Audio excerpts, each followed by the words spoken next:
E falando de Europa, agora Portugal aprovou também uma lei que restringe o uso da burca. Isso é, não apenas a burca, mas qualquer vestimenta que oculte a face em espaço público. A justificativa oficial já é conhecida por muitos: convivência, segurança, identificação. Mas na verdade, algo que está em jogo, nós sabemos, é muito mais profundo, alguma coisa que toca o coração da civilização ocidental. Esse tipo de proibição sabemos que não é novidade. Países como a França, Bélgica, Áustria e até mesmo a Itália já a fizeram. Mas em todos os casos a questão é a mesma. Qual é o objetivo por trás desse tipo de medida? Estamos diante da tentativa de proteger a sociedade de um perigo religioso? Ou estamos vendo, na verdade, o esforço de uma sociedade secular para preservar-se a si mesma? E não por amor à verdade, mas por amor à imoralidade?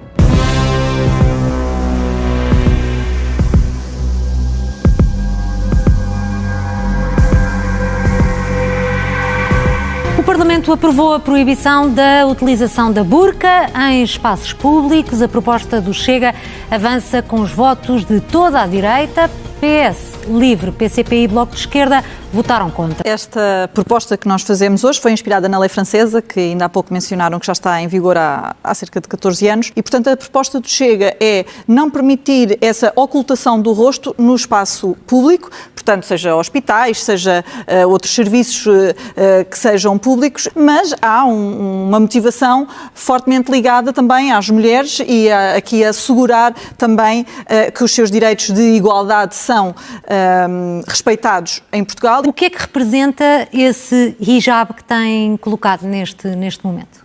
Boa tarde. O hijab representa para mim a modéstia e a castidade. Surpreendeu-me muito este debate agora sobre o uso de hijab em Portugal, mas o hijab não representa nenhuma opressão ou subjugação da mulher muçulmana.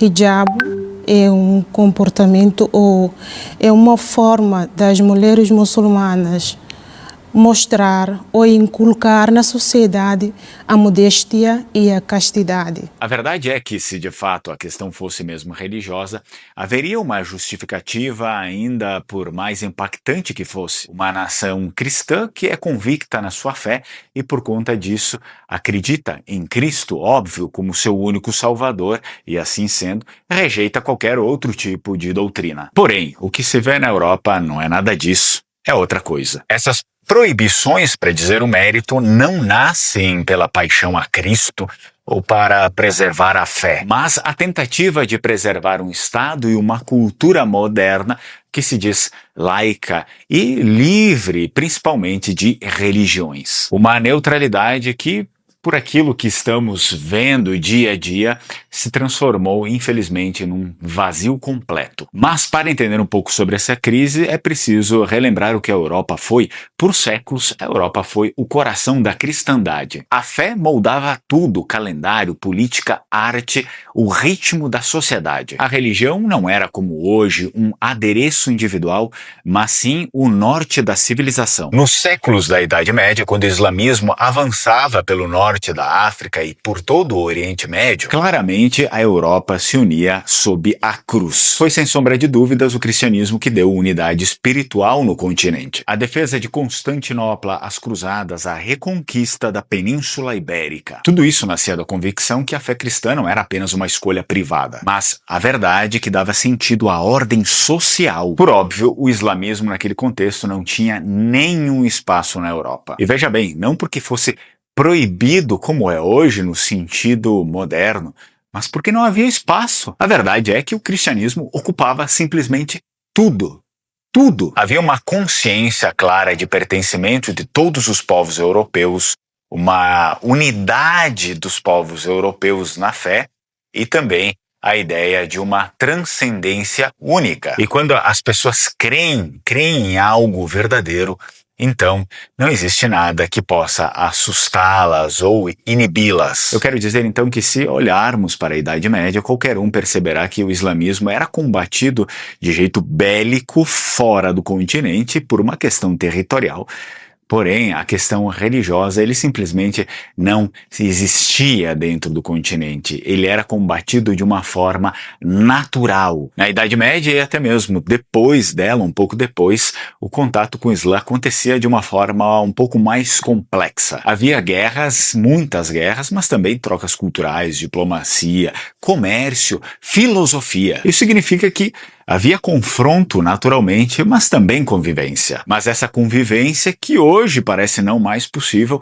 naquela época só era possível porque a Europa sabia exatamente o que era. O Ocidente cristão tinha uma alma única, e essa alma fazia com que ele não se colocasse aos pés de qualquer outra doutrina ou de outras ideologias. Tudo começa, é claro, a mudar com a modernidade. Nós temos a Reforma Protestante que rompe esse laço de unidade entre todas as nações, é o primeiro a fazer isso. E depois disso vem, é claro, a Revolução Francesa, que transforma, querendo ou não, essa revolta religiosa numa revolta política. E aí a fé passa a deixar de ser o alicerce da sociedade para ser algo meramente privado. Logo depois, o iluminismo proclama que a razão é o suficiente para iluminar o mundo. A religião, assim, é relegada à esfera íntima e o Estado é que se enche cada vez mais de poder.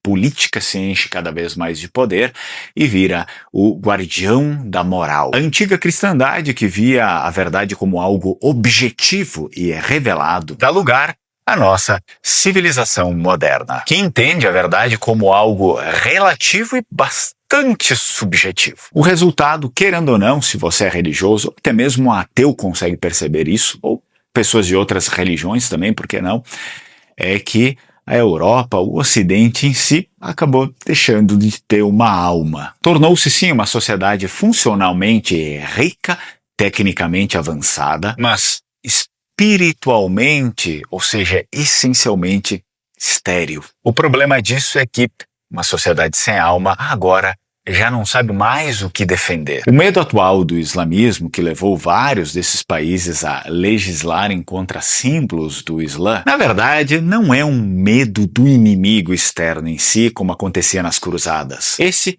é o medo de si mesmo, o medo de uma civilização que já não se reconhece mais, que já não tem uma defesa verdadeira, além de proibições, leis e armas. Porque se antigamente a Europa cristã não temia em nada o Islã em efeito religioso, de dominação religiosa, talvez dominação bélica sim, mas dominação religiosa jamais. Hoje a Europa, os seus estados laicos, morrem de medo do Islã ou de qualquer coisa que possa representar uma crença verdadeira. Sabemos então que a proibição da burca não é apenas algo de segurança ou de costumes, é sim um símbolo de desconforto do Ocidente diante da fé. E eu sei que falando isso parece que eu estou até defendendo o islamismo, mas não seja tolo. Eu estou, na verdade, fazendo uma crítica ao Ocidente moderno. Diante de uma mulher que cobre o rosto por um princípio sagrado, respeita um princípio sagrado, o homem moderno, cheio dos seus tecnicismos, sente-se desafiado. Isso por quê? Porque ela crê em algo absoluto e ele não crê jamais em nada. O discurso oficial fala de igualdade, neutralidade, liberdade. Mas o que se vê sempre no Ocidente é o oposto disso. Em nome dessa tal liberdade laica, restringe-se a liberdade religiosa. Em nome da igualdade, impõe-se então uniformidade cultural. Em nome da neutralidade, então começa-se a definir uma ideologia da indiferença a tudo. O Estado laico, que deveria garantir o pluralismo, passa a ser sinônimo de uma nova ortodoxia, a ortodoxia da ausência da fé. O problema, portanto, não é a burca, não se enganem, mas é o que ela revela. A burca, na verdade, mostra para o Ocidente, principalmente para os europeus, que ainda existem pessoas dispostas a viverem por princípios espirituais. Sendo assim, tentando responder um pouco dos questionamentos que esse vídeo impõe, a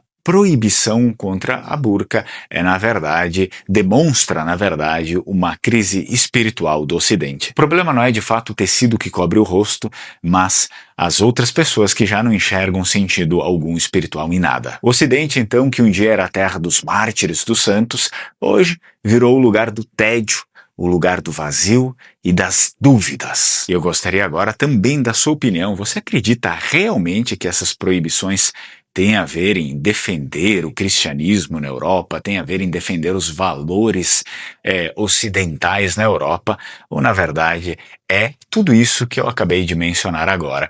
Essa é a minha opinião, você pode ter a sua, porém eu não acredito nesse sentido nobre que eles querem dar, até mesmo porque quando eles falam uma coisa, depois eles fazem outra e a gente percebe que na verdade é só uma falta de significado, e então eles querem combater, né, as pessoas que, de certa forma, têm também um valor que ainda preservam um valor espiritual, já que eles não preservam mais nada além do dinheiro e da técnica. Me deixa aqui nos comentários a sua opinião. Aproveito para falar com você que se interessa em dados precisos de DNA da Nexugeno.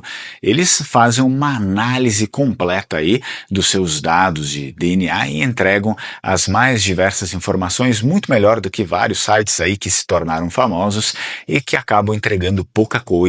Então, faz uma visita lá, tá aqui na descrição do vídeo, Nexugeno. E se você tem interesse em reconhecer a sua cidadania, pode ser cidadania italiana, portuguesa, espanhola, qualquer cidadania europeia, entre em contato com a Alma Cidadania.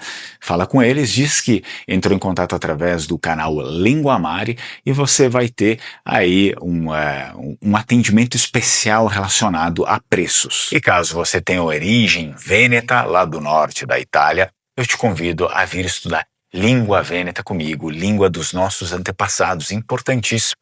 Quem não sabe falar vêneto não é nem considerado vêneto, enfim, pela comunidade vêneta. Então é importante, aprenda primeiro língua vêneta. Claro que também sou professor de italiano, inglês, latim, bergamasco também tem o curso. Se você quiser aprender, fala direto comigo. Todos os contatos estão aqui na descrição do vídeo. Agora, se você quiser saber um pouco mais sobre a notícia que repercutiu em toda a América Latina na semana passada, a respeito do governo da Argentina, do Milei, daquilo que ele falou sobre os indígenas, né? Ele acabou valorizando mais o europeu do que os indígenas aqui da América Latina. Eu aconselho que você assista esse vídeo que está aparecendo aí na tela.